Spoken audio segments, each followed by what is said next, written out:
Lho iki ngapa iki? Satria maju perang mundur, ora babak kulite kok nangis. Sakit manah kula, Man. Adi kula lara. Lara perkara apa? Kula mungsa Bagong. Piyambake wis nyandang mingkari nganggo kathok training.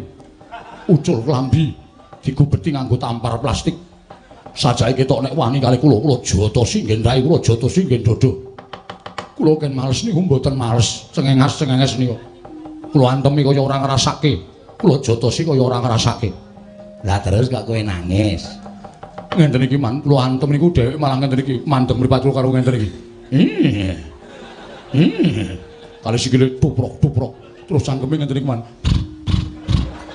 Niku kula rasake kok teng ati kula lara banget.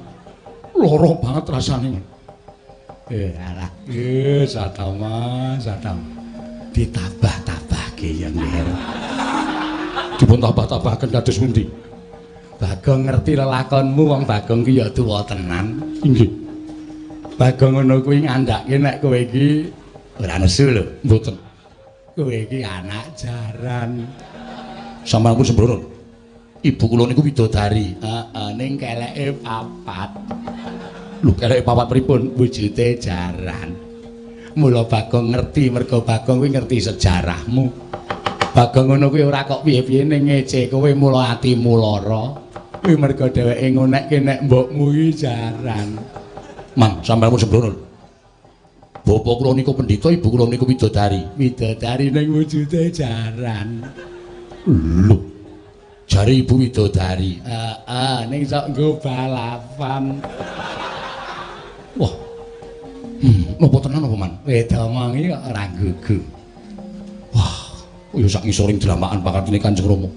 Pendhita kundang monyor-monyor kok mingtrima ngrabeni jaran nganti anak-anak kula ki Man. Lah iya. Ora usah kuwatir, Cuk. Gedhe sethithik kowe wis dienggo pacuan kuda. Sama niku sembrono ana wong kok pacuan kuda ora. Sakit manah kula. Man, apa? Napa niku dereng enten wong napa? Ya wis ana, karang bapakmu ki nglidik e. Mula aku ndek wedhus tak kandhangke terus.